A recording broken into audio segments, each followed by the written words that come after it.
Abu Bakar kan bukan Bani Hashim. Abu Bakar Quraisynya yaitu Bani Taim. Sehingga Abu Bakar ini tidak termasuk yang diembargo. Ya. Tapi karena jiwa ya merasa yo sulit-sulit bareng, susah-susah bareng. Ini saudara-saudaraku seiman, maka Abu Bakar mau ikut diembargo. Tapi Rasulullah Shallallahu Alaihi Wasallam minta Abu Bakar jangan, mending awakmu ke Habasah juga aja, melu dulur-dulur sing wis neng kono. Lah kabarkan saja peristiwa yang di sini seperti apa, doakan dan lain seterusnya. Lah karena ini perintah, maka Abu Bakar pun akhirnya berangkat.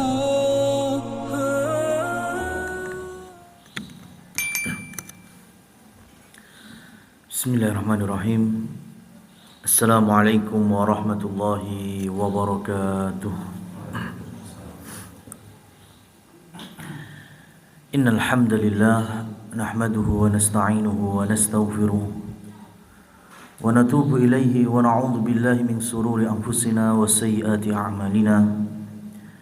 May yahdihillahu fala mudilla lahu wa may yudlil fala hadiya lahu.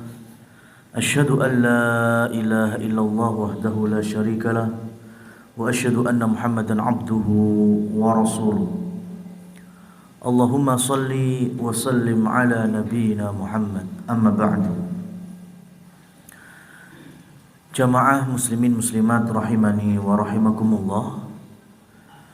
Alhamdulillah, kita kembali bersyukur kepada Allah Subhanahu wa taala, di mana pada kesempatan kali ini Allah permudahkan kita bisa bermajlis di dalam mengenal sosok panutan kita semuanya, bagian dari syahadat kita, wa asyhadu anna Muhammadar Rasulullah, yaitu bagaimana kita lebih mengenal Nabi kita, panutan kita, qudwah kita, yang tak lain adalah Nabi Muhammad bin Abdullah sallallahu alaihi wasallam. Dan kesempatan kali ini kita masih dalam tema besar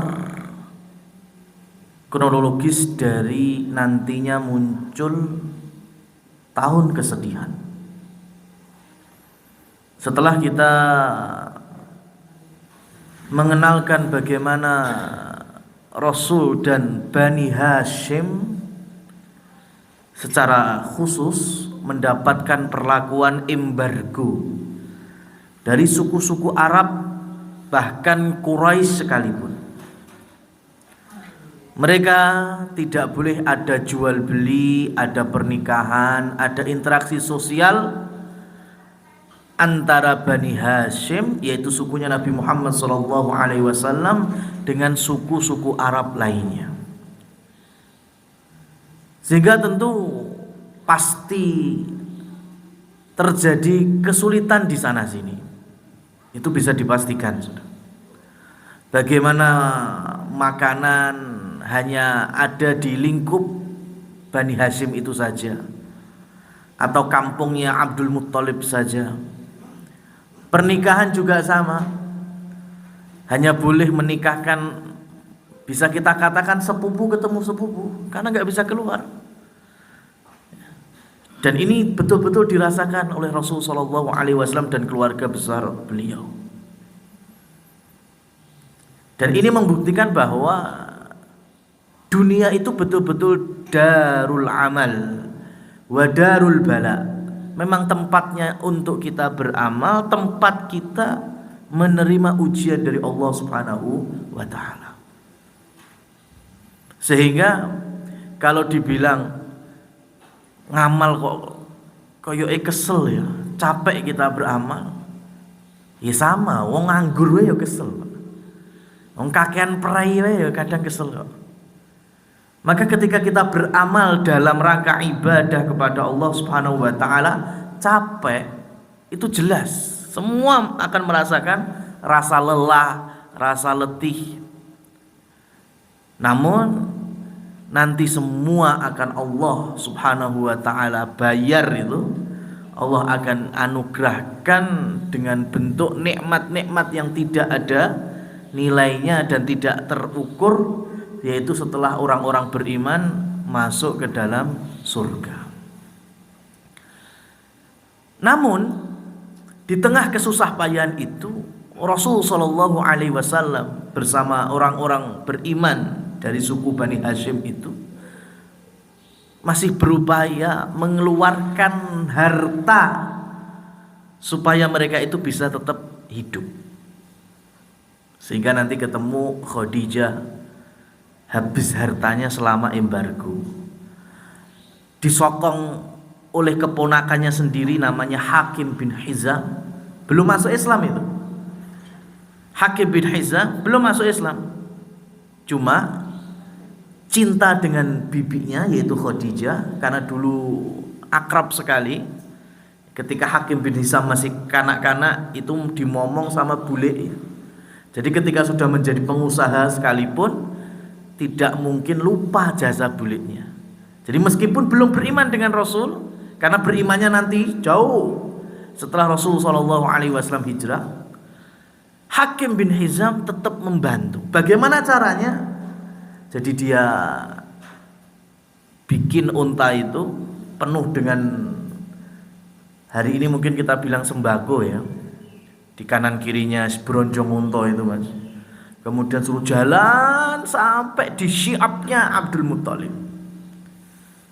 Habis itu udah, kalau di situ sudah sampai sukunya Bani Hashim atau syiapnya Abdul Muthalib, berarti ada minyak, ada gandum, ada perbekalan semuanya, bisa untuk makan satu keluarga besar itu.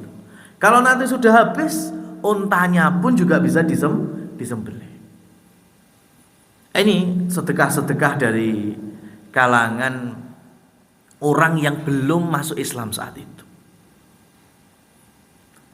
Nah, di dalam Al-Quran, ketika Allah Subhanahu wa ta'ala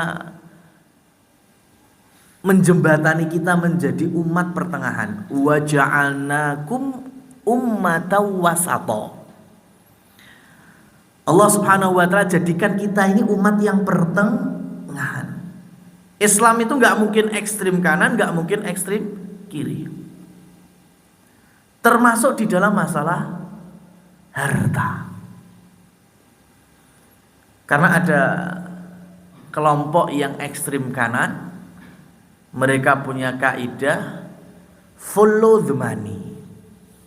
Ya, pokoknya neng kono nek duit harus dikejar, diikuti kemana harta itu harus kita pegang,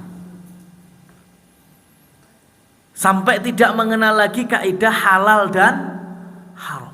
Untuk menggapainya, untuk meraihnya sudah, yang penting entuk duit, yang penting sugih. Nah ini kelompok ekstrim kanan. Ada yang sampingnya ekstrim kiri, biasanya anak muda ini. Kaidahnya biasa disingkat dengan YOLO, your only loved one. Urip mung pisan. Ya, hidup hanya sekali. Maka ketika ada duit, langsung mereka foya-foya. Dihabiskan untuk party. Ya, dikeluarkan untuk minuman haram, makanan haram, macam-macam, enggak ada manfaatnya. Hanya sebatas kesenangan sementara. Nah ini. Nah, orang beriman oleh Allah Subhanahu wa ta'ala diminta kita ini pertengahan. Bukan berarti kemudian kita menutup harta, ya, sampai ada muncul harta tidak dibawa mati. Ya betul, sebagian kita maknai seperti itu benar. Tapi bagaimana Rasul Shallallahu Alaihi Wasallam mengajarkan para sahabat? Karena kalau kita buka Al-Quran mengulang-ulang harta itu, mal, amwal dan semacamnya, itu lebih dari 80 kali. Yang pada intinya Al-Quran memberikan satu larangan dan Al-Quran memberikan dua perintah terkait dengan harta. Yang pertama adalah firman Allah, wa ahallallahu al-bai'a wa harrama riba. Allah Subhanahu wa taala halalkan jual beli dan Allah haramkan ribanya. Dalil yang berikutnya, yamhaqullahu riba wa yurbis shadaqat. Allah akan hancur leburkan riba dan Allah akan tumbuh kembangkan sedekah. Berarti dari sini ada satu larangan yaitu masalah riba, ada dua perintah yaitu jual beli sama sedekah. Nah, ini materi dalilnya. Namun kalau kita belajar ngajinya lebih dalam lagi, kita akan dapati bagaimana para ulama ulumil Quran, usul tafsir itu sampai menjelaskan. Ketika Allah membawakan perintah jual beli, salah satu mencari harta yaitu dengan jual beli, perdagangan. Kemudian Allah juga memerintahkan sedekah, baik sedekah wajib seperti zakatnya atau sedekah sunnah seperti infak, sedekah lainnya, wakaf. Ya. Para ulama kemudian menjelaskan kepada kita urutan yang lebih dulu turun perintahnya itu jual beli atau sedekah. Yang mana kira-kira? Sedekah lebih duluan turun daripada jual beli. Karena di awal Rasul Shallallahu Alaihi Wasallam berdakwah di Mekah, ya, ketika Rasul Shallallahu Alaihi Wasallam sebelum diembargo ini, itu sudah ada ayat makiyah yang di sana ada firman Allah wa atu haqqahu, keluarkan haknya. Hak apa itu? Hak ketika masyarakat Mekah panen kurmanya di Taif, yang kemudian inilah menjadi asal muasal ada zakat perkebunan. Nah, ini zakat bagian dari sedekah. Jadi ayat sedekah itu lebih duluan daripada ayat jual beli. Nah, ini penting kita mengenal hikmah kenapa Allah Subhanahu wa taala turunkan sedekah lebih dahulu daripada jual beli.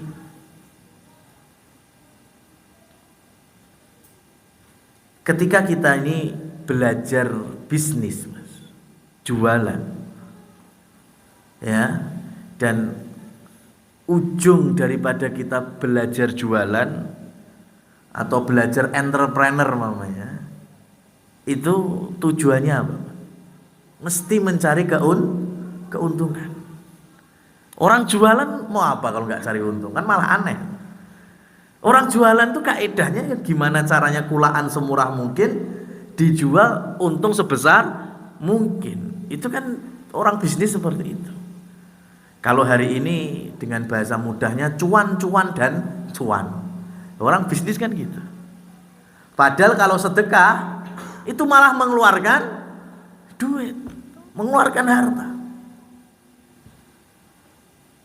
Ketika generasi atau masyarakat mengenal sedekah jauh lebih dulu dan tertanam di dalam benak, bahkan sudah menjadi hobi, menjadi habit, sudah menjadi mindset, ya, maka mau sekaya apapun, sebesar apapun keuntungannya dari bisnisnya, itu sudah tenang, aman.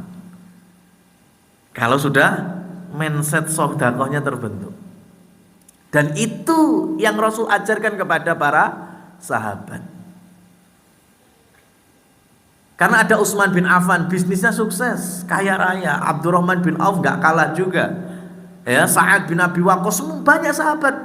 Orang-orang Mekah itu mereka memiliki kekayaan-kekayaan, tapi karena sudah diawali dengan mindset sedekah, dan itu sebelum mereka beriman, sebelum ada tanggung jawab risalah kenabian, ya, yang diambil oleh Rasul Shallallahu Alaihi Wasallam, mereka itu sudah terkenal dengan kedermawanannya.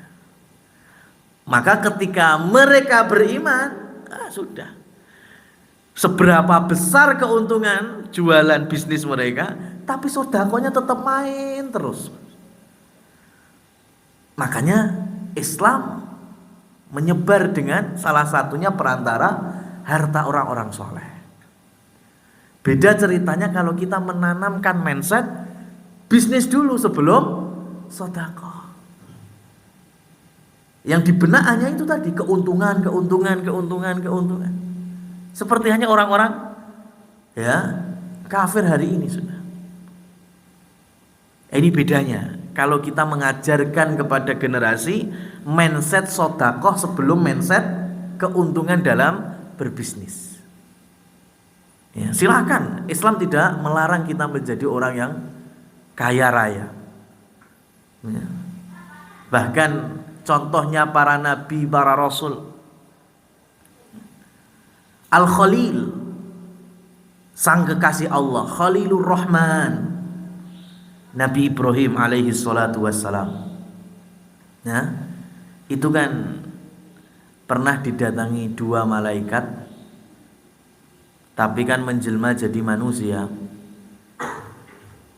Ketok pintu, salam di rumahnya Nabi Ibrahim. Dijawab, dibukakan, nggak kenal orangnya karena Nabi Ibrahim taunya ini manusia. Tamu disuruh masuk. Kemudian faja'a bi'ijlin samin. Firman Allah yang lain, faja'a bi'ijlin hanil. Ketika dua tamunya itu sedang duduk-duduk, maka Nabi Ibrahim pun mendatangi mereka dengan jamuan daging sapi. Jenengan pernah ketamun dua orang? Pernah kan? Tamu dua orang nggak dikenal. Suguhannya apa? Suguhannya apa? Teange, kacang godok, wah itu udah bagus, masya Allah. Ya. Tapi lihat Nabi Ibrahim itu dua orang tamu nggak dikenal saja, disuguhnya sapi. Ya. Maka dari sini bukan masalah suguh menyuguhnya ini. Ya. Ada tafsiran memotret orang kalau dua tamu saja suguhannya sapi, kira-kira itu orang berharta atau orang yang melarat? Otomatis orang yang punya harta bisa menyuguhkan daging untuk tamunya, nggak dikenal lagi, dadaan lagi. Maka sekelas Nabi Ibrahim alaihi salatu wassalam, ketika Allah titipkan finansial, harta, itu ternyata beliau bisa memberikan maslahat, yaitu salah satunya dengan adab menjamu tamunya. Belum ketemu Nabi Sulaiman alaihi salam, ya, sudah gak ada orang yang ngungkuli sugih Nabi Sulaiman. Tapi lihat ketika Allah titipkan kekayaan itu, Nabi Sulaiman Allah anugerahkan bisa ngomong dengan binatang. Semut dijak ngomong, Pak. Mut, rezekimu setahun berapa? Kemudian semutnya bilang, habbah min sa'irin au hintoh. Rezekiku dalam waktu setahun itu sebutir gandum, wahai Sulaiman. Kemudian Nabi Sulaiman bilang, Mut, ya sudah, setahun ini, dari hari ini setahun ke depan, rezekimu aku wae sing nanggung. Diambil itu semutnya, ditaruh di wadah, kayak rodong itu. Kemudian Nabi Sulaiman menaruh satu butir gandum. Ditinggal habis itu. Datang setahun berikutnya Nabi Sulaiman ngecek. Ketika melihat semutnya masih hidup, masih ada, tapi Nabi Sulaiman kaget, kenapa gandumnya masih setengah? Kenapa nggak habis? Kok masih setengah? Maka ditarik lagi itu semutnya, diambil, diangkat, dijak ngomong, Mut, jarimu rezekimu setahun satu butir gandum. Lah ini udah berjalan setahun, kenapa masih setengah? Kenapa nggak dihabiskan? Apa jawabnya semut? ini riwayat Al-Hafidz Ibnu Hajar Al-Asqalani dan juga Imam Az-Zahabi. Semutnya bilang, wahai Sulaiman, sebelum ini yang menjamin rezekiku Allah Subhanahu wa ta'ala. Zat yang tidak pernah luput, tidak pernah lupa. Ya, maka ketika Allah memberikan rezekiku dalam setahun itu 1 butir gandum, maka mesti saya habiskan. Kenapa? Karena saya yakin Allah Maha mengetahui itu. Kalau rezekiku sudah habis, Allah pasti akan kirimkan untuk rezeki selanjutnya. Lah tahun ini yang siap memberikan rezeki kepadaku adalah sampean Sulaiman. Ke awakmu ki menungso tidak mungkin lepas dari khilaf dan lupa. Ya alhamdulillah wae eling setahun balik. Lah coba lek ketemu laline ya. Ya, ngasih sebutir gandum ditinggal, bukannya setahun berikutnya datang, pas luput merucut dah yo. Lupa gimana? Apa aku terus kaliler? Ya, bisa-bisa kaliren itu semutnya kan? Makanya saya makan menghemat, sehingga saya habiskan hanya separuhnya. Dijagan-jagan lek sampean ora teko. Jebule tekone tahun ngarep neh kan ya repot itu. Setidaknya saya masih punya cadangan. Masya Allah. Semut tahu perbedaan Allah yang menurunkan rezeki, ya kan, dengan manusia seperti Sulaiman. Tapi catatannya adalah ketika Nabi Sulaiman Allah amanahkan harta, ternyata tidak berhenti hanya untuk kepentingan pribadi. Ya, memperkaya diri sebanyak-banyaknya enggak. Ternyata maslahatnya Nabi Sulaiman itu sampai berkeinginan ngasih makan makhluk-makhluk Allah yang lain termasuk semut. Nanti ikan di laut itu ditanya juga itu. Ya. Kalian rezekinya setiap hari berapa itu? Masya Allah. Ketemu ikan yang besar, menjawab, Allah Subhanahu wa ta'ala memberikan rezeki aku setiap harinya, aku memakan 70.000 ikan-ikan kecil. Baru Nabi Sulaiman sadar itu, kok yo akeh ya. Enggak situ akhirnya. Ya, 70.000 ikan kecil itu baru 1 ikan besar, belum ikan yang lain. Inilah yang membuktikan kalau kasih sayang Allah itu untuk makhluknya bisa tersebar di seluruh muka bumi ini. Itu pun baru kasih sayang Allah yang cuma 1.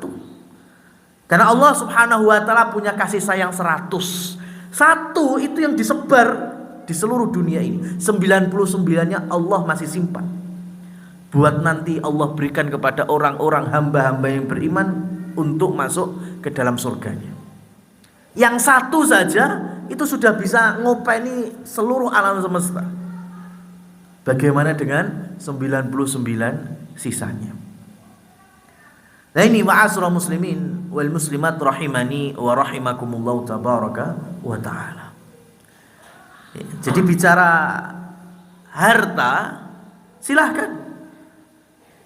Kalau kita ini sudah terbentuk mindset suka memberi, lomo, ya, sekaya apapun silakan, nggak masalah, tenang kita ini, ya, tenang. Wong udah seneng memberi, seneng membantu, seneng ya, apapun itu di dalam mengeluarkan harta. Dan infak itu kan diambil dari akar kata bahasa Arabnya itu nafak. Nafak itu lek basa Jawa niki rong, lubang yang biasa dimasuki hewan. Ada lubang untuk masuk, ada lubang untuk keluar. Rong di mlebu, rong di metu. Itu sebutannya nafak dalam bahasa Arab. Kan ada hewan seperti itu, kaya dene tikus. Tikus itu kan punya rong mlebu, rong metu punya dia. Atau hewan-hewan yang rong lainnya. Lah, kata infak, mengeluarkan harta itu sama. Infak itu seakan-akan ada 2 rong. Rong 1 yaitu dunia, rong 2-nya yaitu akhirat. Jadi ketika kita mengeluarkan harta di jalan Allah, meskipun secara kasat mata berkurang nominalnya, Lan duwe 200.000 ditokne 100.000 kan jelas kurang. Wong karek sisa 100.000. Itu kacamata kita seperti itu.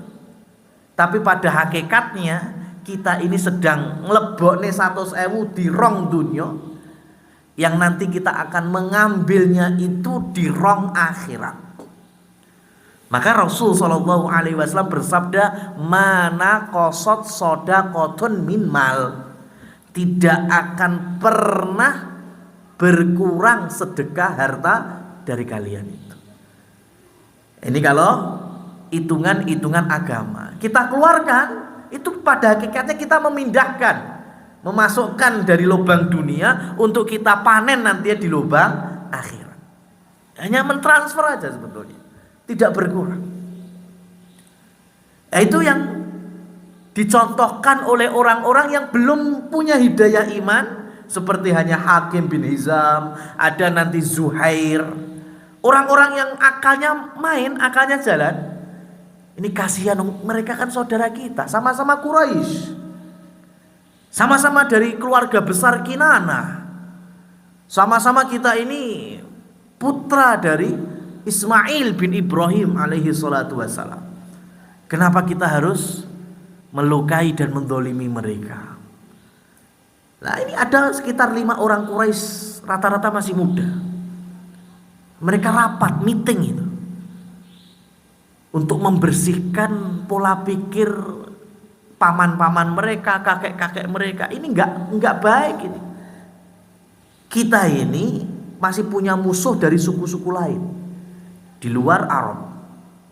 Lah kita kok di dalam saja mengembargo keluarganya Abdul Muthalib atau Bani Hashim.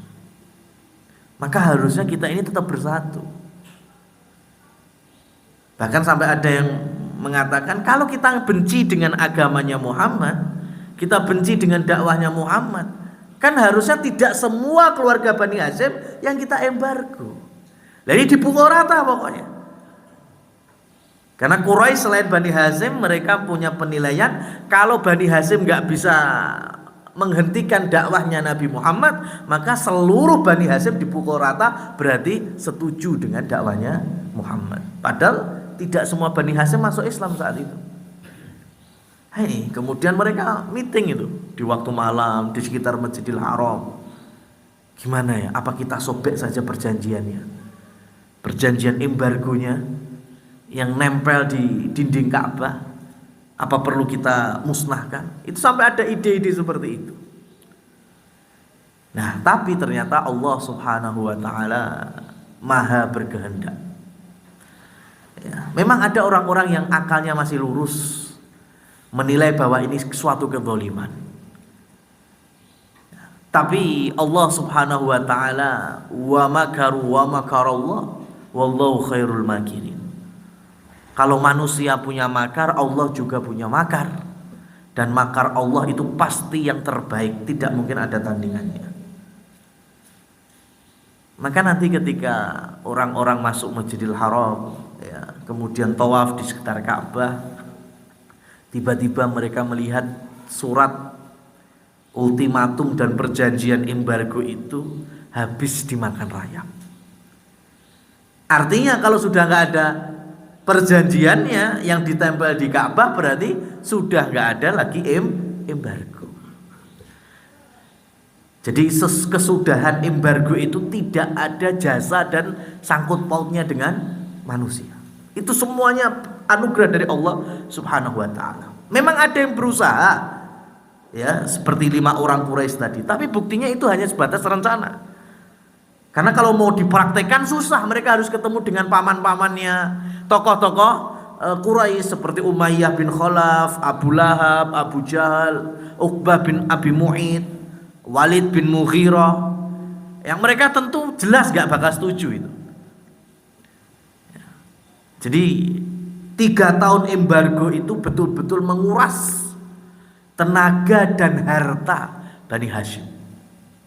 Bahkan sesepuh-sesepuhnya mulai sakit-sakitan. La ma'asyiral muslimin wal muslimat rahimani wa rahimakumullah tabaraka wa ta'ala. Catatan yang unik lagi adalah yang bukan beriman, yang dari Bani Hasyim, mereka ngenes-ngenes, ya, mereka nggak bisa jualan, apalagi mereka pedagang, nggak bisa nikah menikahkan, tapi mereka masih yakin bahwa Allah Subhanahu wa Ta'ala tetap akan menanggung kehidupannya. Inilah menunjukkan bahwa masyarakat jahiliyah itu mengenal rububiyah Allah Subhanahu wa Ta'ala. Meskipun ketika suruh ngucapin la ilaha illallah enggak mau. Tapi ketika ditanya man yarzuk, ya, man yarzuk, siapa yang memberikan rezeki kepadamu, mesti dijawab Allah. Nah, ada pernyataan dari Syekhul Islam Ibnu Taimiyah yang dinukil oleh muridnya itu Imam Ibnu Qayyim Al-Jauziyah. Imam Ibnu Qayyim Al-Jauziyah itu berkata demikian. Kalau kita ini mau belajar tauhid atau menghitung Asmaul Husna, berarti kan sebagian dari tauhid, karena ada tauhid rububiyah, uluhiyah, dan asma wa sifat. Kalau kita ngambil satu aja ini asma wa sifat, ini adalah asas, pondasi, akar min usulil ulumi, dari semua pokok-pokok ilmu pengetahuan. Hanya kita belajar asma Allah dan sifat Allah, kita itu akan tahu, ya, kita akan Allah bukakan seluruh ilmu pengetahuan. Bukan hanya agama, bahkan sampai dunia. Ini kemuliaan kalau kita belajar tauhid. Seperti hanya kita tahu Asmaul Husna Al-Khaliq, Allah sang pencipta. Itu Al-Khaliq kan, sang pencipta. Nah ini kalau kita mau dalami, di breakdown itu Al-Khaliq, ya, di majelis ini kita juga belajar bareng-bareng bagaimana Allah perintahkan malaikat memproses yang awalnya dua air menjadi mudghah, gumpalan darah, menjadi alaqah, segumpal daging, kemudian jadi janin, bayi lahir manusia. Ini ilmu apa namanya? Reproduksi, biologi, ya. Ini baru manusia, belum hewan. Ya, ada hewan-hewan tertentu itu kalau perkawinan ini ketemu perkawinan itu tidak mungkin menghasilkan anaknya lagi. Nah, itu diambil lagi pokoknya, yaitu ketika kita mengenal dan memahami Allah Al-Khaliq, sang pencipta. Muncul ilmu-ilmu yang lain. Contoh yang lainnya, karena Asmaul Husna itu, asma wa sifat, asma wa sifat itu enggak cuma Asmaul Husna yang ada di dalam Al-Qur'an, yang jumlahnya 100 kurang 1 itu. Ya, enggak cuma itu, karena ada asma wa sifat yang Rasul sallallahu alaihi wasallam jelaskan melalui hadis-hadisnya. Ya, itu enggak ada di dalam Al-Qur'an tapi ada di dalam hadis Rasul.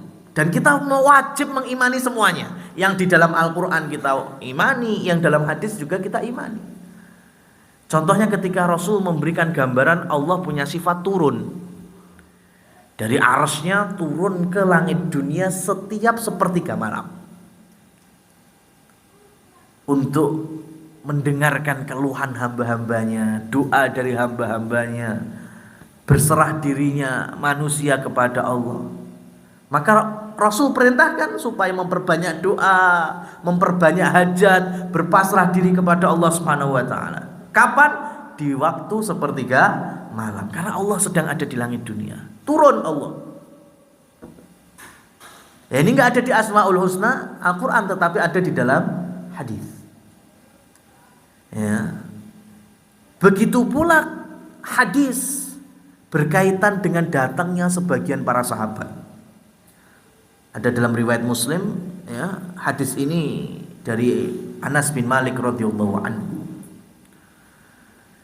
Para sahabat mendatangi Rasul sambil berkata memohon, ya Rasul, sa'ir lana, sa'ir lana. Ya Rasulullah, tentukan harga bagi kami, tentukan harga bagi kami. Kenapa? Karena pada saat itu Madinah sedang dilanda harga melambung naik. Minyak samin naik, gandum naik. Bahkan Madinah itu pusatnya kebun kurma. Kurma loh legone larang. Nah ini pelajaran kita hari ini, khususnya ibu-ibu yang hari ini ada yang sesuatu yang langka, Pak. Lek ono wujude larang regani.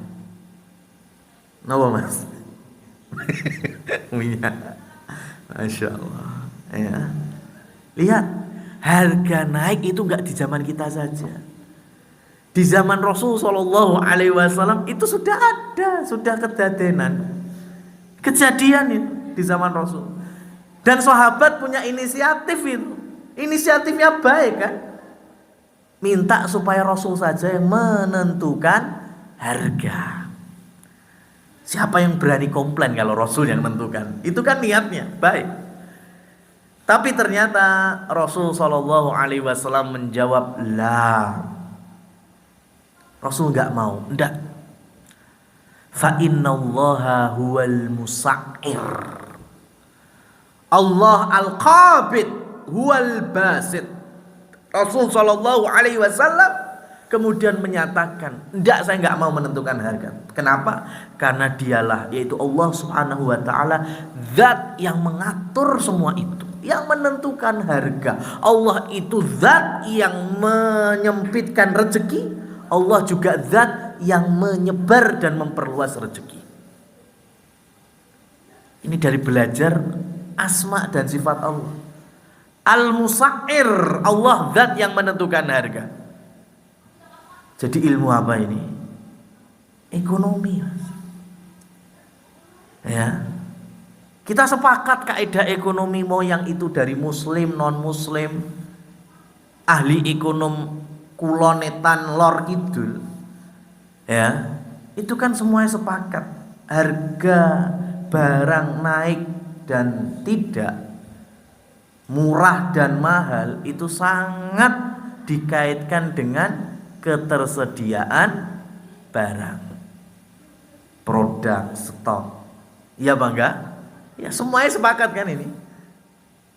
Artinya semakin produk itu melimpah, maka harga pasti stabil. Potensi untuk murah ada. Tapi semakin produk itu langka, padahal konsumen atau pasar membutuhkan, apa yang terjadi? Langsung naik, melambung harganya. Nah itu sudah kaidah umumnya kan gitu. Katakanlah di Solo ya, di Solo ini punya 5 gudang stok. Di Boyolali juga ada 5, di Klaten 5, di Jogja yang lebih besar punya 10 gudang stok. Di Surabaya karena lebih besar lagi punya 20 gudang stok. Nah, pertanyaan yang hari ini mungkin ahli ekonomi aja itu sampai nggak ketemu jawabannya adalah ketika di salah satu wilayah terjadi kelangkaan, ya, atau menipisnya barang, kenapa wilayah yang lain per hari itu waktu yang sama waktu yang sama atau hari yang sama kenapa juga ikut-ikutan langka dan sama-sama harganya melambung? Kan aneh loh. Ya di Solo mungkin memang lagi langka, gudangnya cuma 5, maka harganya naik. Tapi kenapa di hari itu Yogyo ya podo-podo buka harga yang naik dan tiba-tiba langka, padahal gudangnya lebih banyak. Surabaya juga sama. Ya, kenapa bisa terjadi seperti itu? Maka ahli ekonomi yang ngomong kafir aja itu jawabnya Di antaranya itu kan pernyataannya, karena jawaban ringkesnya itu kan di situ ada the hand of God, ada campur tangan Tuhan. Lah kalau kita orang beriman ya dikaitkan tadi, innallaha huwal musa'ir. Karena Allah Subhanahu wa taala zat yang menentukan harganya. Karena yang menurunkan rezeki Allah. Ya, coba sekarang kita protes apa enggak itu? Orang kalau bisnisnya baju muslim, sarung, ya, kurma, itu waktu melimpah rezekinya di bulan apa, Mas? Ramadan, Idul Fitri, Allah limpahkan di situ. Di bulan lain biasa aja. Lah yang menjadikan itu siapa? Ya, yang membolak-balikkan musim ini, musim itu, Allah Subhanahu wa taala. Maka permasalahannya itu jangan kemudian kita suudzon kepada Allah. Malah bagaimana kita punya husnudzon, prasangka baik kepada Allah. Bagaimana kita memperbaiki hubungan hablum minallah. Jangan minta supaya harga murah turun dan lain seterusnya. Mohonlah kepada Allah kecukupan. Sekarang milih mana? Harga murah semuanya gak kuat tuku, Mas. Sama harga mahal-mahal tapi dia kuat dalam membeli. Pilih mana? Karena di zaman Umar bin Abdul Aziz, khalifah yang adil, rakyat yang makmur. Ya, selepas masa sahabat, Umar bin Abdul Aziz memimpin dengan kejayaannya. Rakyatnya semuanya makmur. Jangan dikira semua barang murah itu, Mas. Di zaman Umar bin Abdul Aziz barang-barang itu mahal, nggak ada yang murah. Tapi kenapa rakyatnya makmur? Karena mereka dengan mudahnya bisa untuk membeli kebutuhan-kebutuhan yang mereka inginkan. Ya, karena pemimpinnya beriman, bertakwa, rakyatnya juga sama beriman, bertakwa. Maka langsung itu nyata firman Allah, walau anna ahlal qura amanu wattaqau la fatahna barakatim minas samawati wal ardh.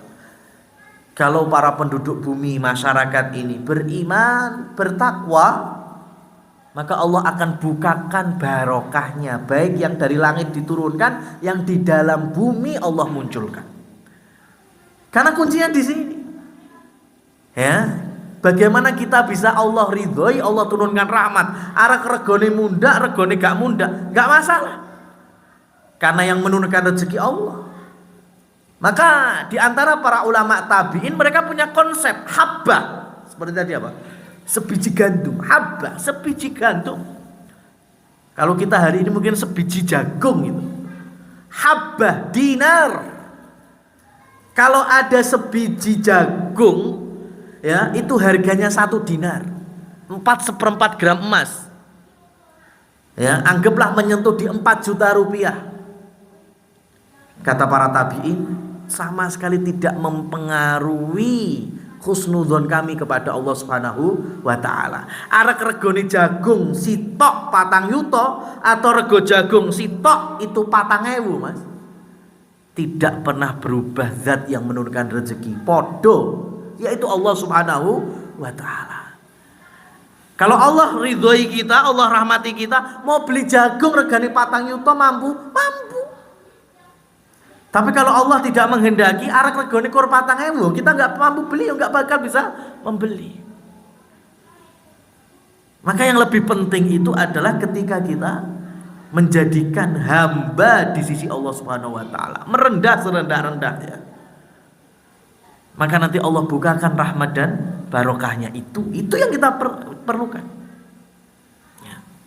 Lah, ma'asyiral muslimin wal muslimat rahimani wa rahimakumullah tabaraka wa taala. Kembali lagi kepada tema kita, bagaimana masa-masa embargo itu berakhir sehingga Bani Hasyim bisa pulang lagi ke rumah-rumahnya yang 3 tahun sebelumnya mereka hanya tinggal di tenda-tenda di cepitan-cepitan bukit-bukit padang pasir itu. Padahal ada musim panas, musim dingin, macam-macam. Dan Rasul Shallallahu Alaihi Wasallam tidak berhenti berdakwah. Karena di saat sulit itulah sebagian Bani Hashim ada yang meluk Islam. Meskipun gak semuanya. Meskipun mereka meyakini mereka diberikan kesehatan ya yang nurunkan Allah, yang sakit yang menyembuhkan ya Allah. Tapi ketika diminta beribadah kepada Allah satu-satunya Rabb, ilah, mereka gak mau. Tapi ada juga yang mau. Ya, ketika orang-orang beriman itu solid sekali, ukhuwah Islamiyahnya membantu tanpa pandang bulu. Ya, kalau susah meskipun itu bukan dari golongannya, tetap mereka bantu. Nah, Rasul Shallallahu Alaihi Wasallam memerintahkan Abu Bakar sebetulnya itu untuk keluar Mekah. Abu Bakar kan bukan Bani Hashim. Abu Bakar Quraisynya yaitu Bani Taim. Sehingga Abu Bakar ini tidak termasuk yang diembargo. Ya, tapi karena jiwa ya merasa yo sulit-sulit bareng, susah-susah bareng. Ini saudara-saudaraku seiman, maka Abu Bakar mau ikut diembargo. Tapi Rasul Shallallahu Alaihi Wasallam minta Abu Bakar jangan, mending awakmu ke Habasah juga aja, melu dulur-dulur sing wis neng kono. Lah kabarkan saja peristiwa yang di sini seperti apa, doakan dan lain seterusnya. Lah karena ini perintah, maka Abu Bakar pun akhirnya berangkat. Cuma di perjalanan ke Habasah, ya beliau ketemu sosok namanya Haris ibnu Duhnah. Ini keturunan Kinanah yang darah Kinanahnya kental sekali, nasabnya tinggi sekali. Maka tidak ada orang Arab yang tidak memuliakannya. Dan Haris ibnu Duhnah sangat mengenal ini Abu Bakar. Di tengah perjalanannya bertanya, mana yang dia Abu Bakar? Saya mau ke Habasyah. Loh kenapa nggak di Mekah? Abu Bakar langsung menceritakan gimana kami ini hidup ditelantarkan oleh Quraisy karena diembargo. Bahkan harta kami habis di masa itu. Kami terhimpit. Ya, Bani Hashim apalagi. Diceritakan semuanya itu. Maka Haris ibnu Duhnah langsung nggak terima. Loh, kurang ajar ya Abu Lahab, Abu Jahal lainnya. Bisa-bisanya Bani Hashim diembargo. Balik Abu Bakar, balik mulai oleh.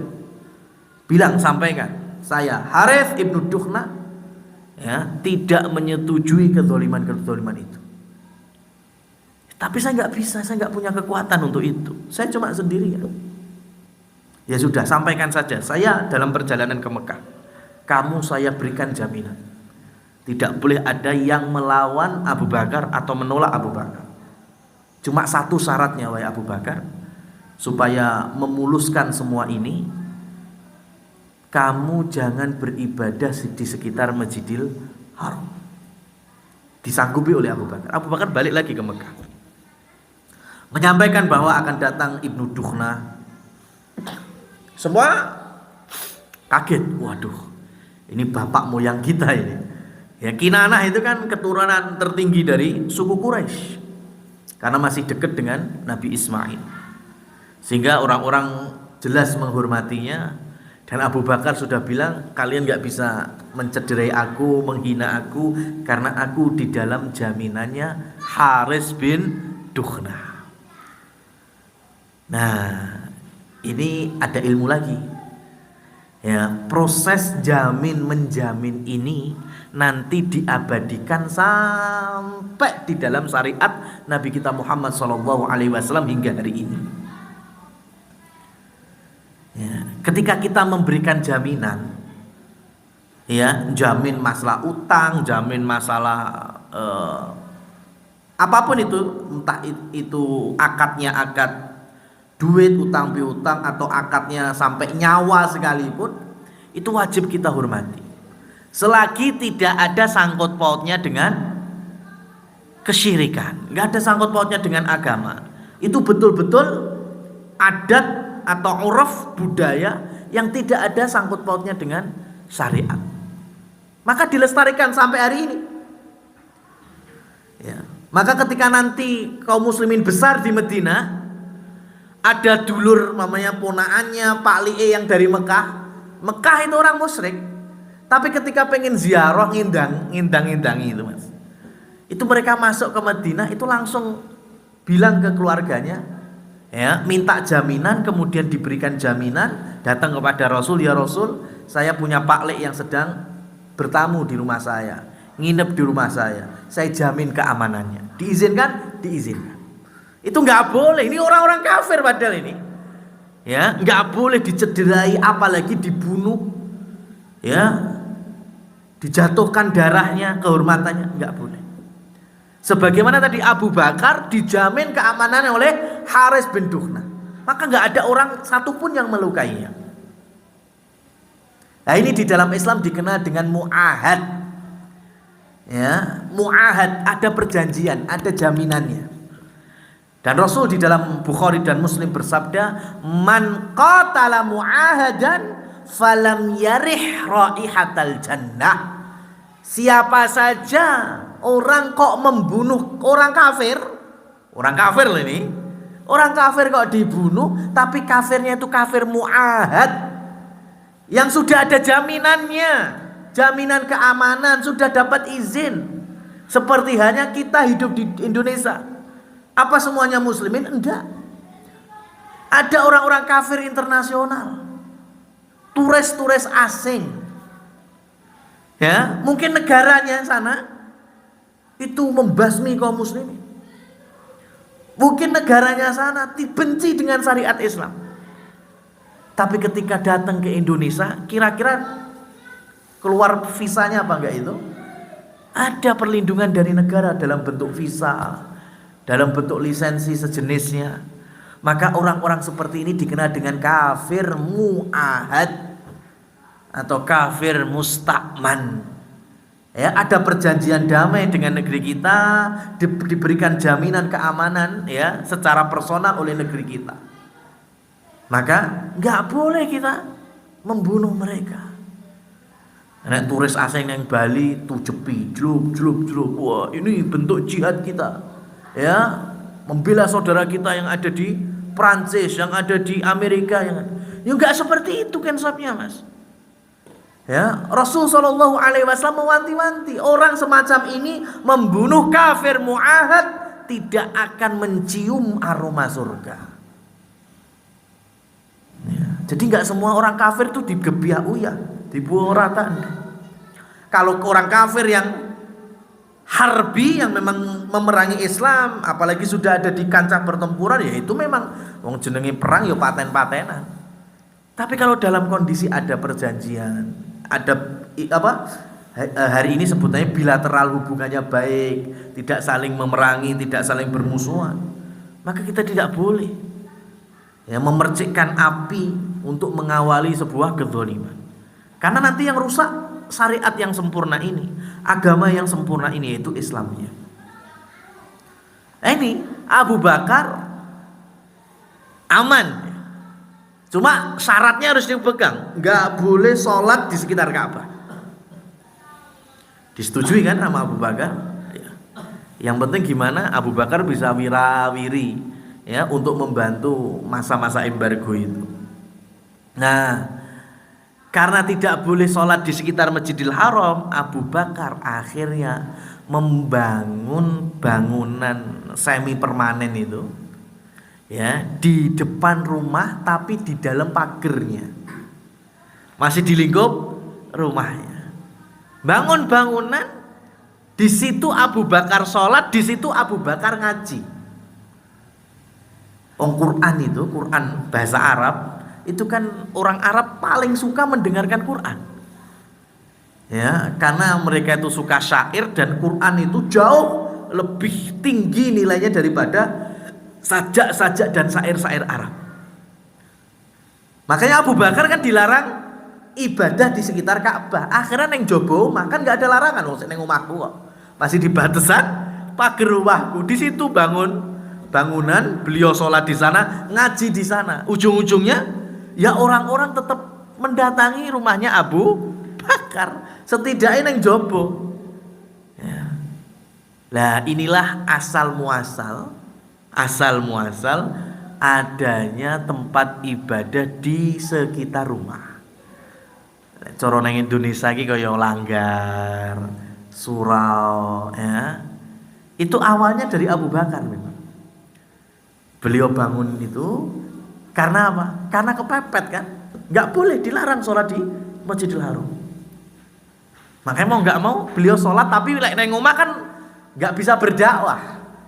Gimana tetap bisa menyiarkan agama ini? Akhirnya bangun bangunan yang jopo omah. Di situ beliau ngaji, di situ orang-orang pada mendengarkan Quran. Lah kalau hari ini ada yang meniru silahkan. Tapi tolong ya, itu digunakan sebagaimana Abu Bakar. Karena kalau posisi yang aman, posisi yang nggak ada masalah, nggak kepepet, Abu Bakar sholatnya di mana? Di Masjidil Haram, di Ka'bah. Ya, artinya kalau di lingkungan itu ada masjidnya, ya, atau ada musola jami'nya, ya, ada jamaahnya, maka kita keluar untuk berjamaah bersama kaum muslimin. Ojo kor sholat dewean neng musola omahe, ya itu juga nggak pas. Oh, saya udah punya musola sendiri kok. Ya, saya punya langgar sendiri. Biar kayak Abu Bakar. Abu Bakar melakukan itu di saat kepepet. Nah ini kasusnya persis sebagian wilayah daerah Kazakhstan, ya, Turkmenistan, ya, yang mana fikih mereka rata-rata fikih Malikiyah, mazhabnya Imam Malik. Ya, Imam Malik itu kalau sholat, ya, takbiratul ihram kemudian nggak sedekap. Ya, beliau itu ketika Allahu Akbar tangannya nggak sedekap gitu, diselengkreh nih ini, Pak. Ya, dan orang-orang daerah Turkmenistan kayak gitu sampai hari ini mereka berhujahkan, berargumentasikan ini sholatnya Imam Malik. Padahal nggak semuanya benar. Betul Imam Malik sholat seperti itu. Kapan? Ketika beliau di penjara. Beliau di penjara, beliau dicambuk sampai persendian pundak beliau itu patah. Ya. Jadi orang mungkin iso ngangkat tangan ini nggak mungkin, Mas. Tapi karena beliau alim Madinah saat itu, kaum muslimin memahaminya seperti itu, beliau tidak ada tandingannya. Kealimannya akhirnya tetap jadi imam sholat, ya, di penjara, di luar penjara beliau tetap ngimami sholat. Lah kalau nggak bisa gini akhirnya gimana? Yang rengseh, Allahu Akbar. Lah masalahnya kadang murid iki ora kabeh tahu dari awal sampai akhir. Berangkat dari wilayah Persia, ya, pengen belajar dengan Imam Malik, ngepasi Imam Malik sholatnya seperti itu. Karena dalam kondisi sakitnya. Ketemu rong sasi, telung sasi, setahun Imam Malik masih belum sembuh, bali kampung, Mas. Kemudian mendakwahkan di kampung, ini loh sholatnya Imam Malik gini. Sampai hari ini kayak gitu. Padahal ini nggak bisa dibetulkan. Kenapa? Karena Imam Malik kalau sehat sholat sedekap tetap. Ya, nggak ada ngelenseng-ngelensengnya, nggak ada. Betul beliau pernah seperti itu, tapi kapan? Ketika beliau patah tangannya. Ya itu wajar sekali kan. Kita semua juga tahu kalau sakit nggak bisa berdiri duduk, nggak bisa duduk miring, nggak bisa miring berbaring. Imam Malik juga gitu, sedekap itu normalnya. Kalau nggak sedekap, makanya di dalam Al-Muwatta'nya jelas hadis-hadis tentang sholat itu bertakbir sedekap. Mosok beliau meriwayatkan hadis nggak ngelakoni, kan nggak mungkin.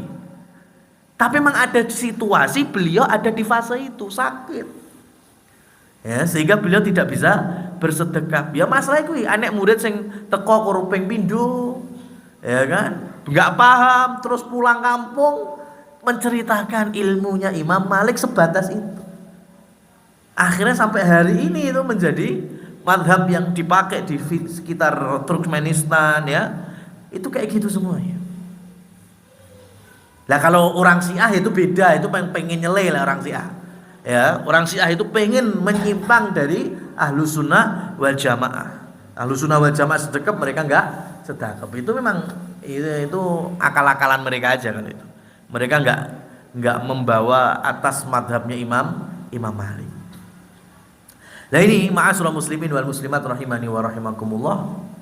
Ya, catatan terakhirnya adalah di dalam situasi yang paling genting, bahkan sudah bentuknya sosial, masyarakat terhimpit ekonomi, tidak ada seorang pun sahabat ataupun rasul, mereka kemudian berusaha untuk menyerang orang kafir Quraisy.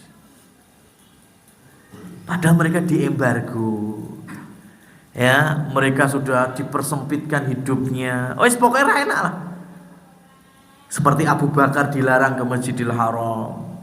Tapi nggak ada di antara mereka Rasul, ayo langsung antem-anteman jihad ini ya Rasul. Ya, kalau mati kita syahid. Enggak ada. Karena Allah belum mengizinkan untuk itu. Allah sedang memberikan ujian kesabaran atas keimanannya itu. Ya, makanya sabar, ngempet nih. Karena ngempet dan sabar di atas ketakwaan itu juga Masya Allah pahalanya gede. Nah ini yang kemudian karakter besar ulama dan juga para sahabat, mereka itu menghilangkan yang namanya takalluf. Napa niku takalluf?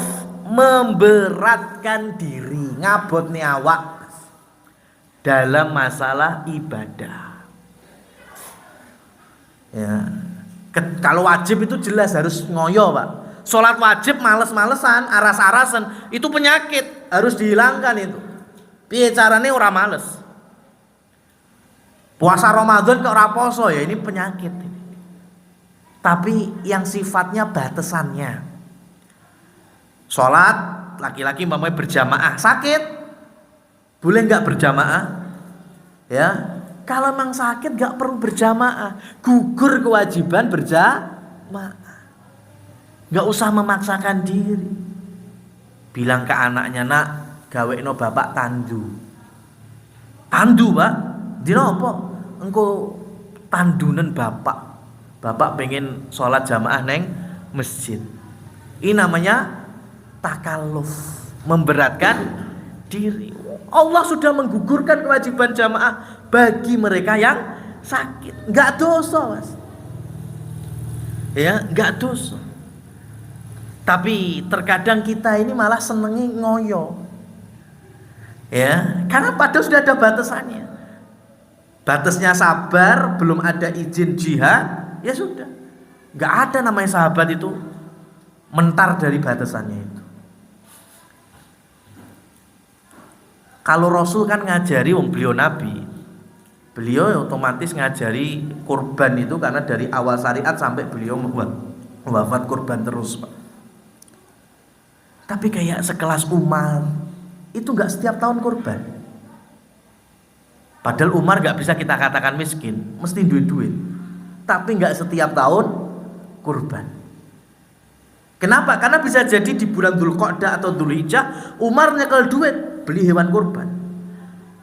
Tapi kan uang itu kan macam-macam kebutuhannya, Pak. Di Dzulqa'dah punya duit, awal Dzulhijjah punya duit, ternyata ada kebutuhan mendesak, orang sido iso tuku hewan kurban. Akhirnya bisa kurban? Enggak. Dan sahabat tidak pernah ada istilah arisan kurban. Bukan patungan loh ya, saya bilangnya apa? Arisan. Kalau patungan kurban beda, satu sapi disunggi wong pitu, sampean sakmene itu namanya patungan. Gambaran saya itu arisan kurban. Arisan kurban itu mamane ben sasi 50.000. Kena wong 20. Ya, 50.000 per 20 orang jadinya berapa itu? 500.000. 1 juta. 1 juta. Ketemu 10 bulan berarti berapa? 10 juta. Ya kan? 10 juta kalau dibelikan kambing dapat berapa ekor itu? 4 lah ya. Berarti tahun ini kurban 4 ekor kambing. Atas nama siapa? 4 orang per 20 itu. Iya apa enggak? Iya kan? 4 dari 20 peserta arisan. Loh, lah sing 16 piye? Nanti nunggu tahun berikutnya. 4 lagi. Lah sisanya mah nanti nunggu tahun berikutnya. Tapi tetap ada itu. Arisannya 50.000 terus. Lah ini namanya takalluf. Ya, ini namanya takalluf. Enggak ada seperti ini. Ya, tapi bukan kemudian mendonkan jenengan pengen nabung kurban kok. Silahkan. Tapi jangan pakai program semacam ini. Silahkan, kalau mampu silahkan, nggak ada salahnya. Ya. Tapi jangan memberatkan diri. Ya, karena kita ini banyak sekarang terjadi seperti itu. Dan maslahatnya hilang, mafsadatnya mulai muncul. Dahulu yang namanya orang pengen haji, Pak, itu nggawa duit 20 juta utuh cash. Ya kan? Ke Departemen Agama, masuk formulir, nulis jadi calon jamaah haji. Setiap muslim ya harus punya cash 25 juta. Sekalian 50 juta. Kira-kira banyak kaum muslimin yang mampu? Enggak. Padahal haji itu kan ada tambahannya. Manistata'a ilaihi sabila. Ya, yang mampu itu yang bisa ada harta, ada kesempatan, kesehatan fisik dan lain seterusnya. Nah ini dilihat oleh suatu lembaga keuangan kerjasama dengan Departemen Agama, ini pasar ini. Terus gini baik, ya biar saya yang nalangi kesampean, muslimin muslimat biar pakai marketku.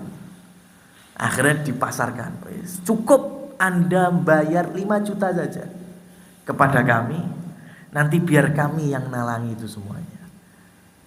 Wih malah wong gowo 20 juta malah 20 kon go Bali ya Pak. Aneh toh. Mas saya mau daftar haji. Ya kan? Ini 25 juta. Jangan Pak, 5 juta saja cukup. 20 jutanya bawa pulang aja lagi.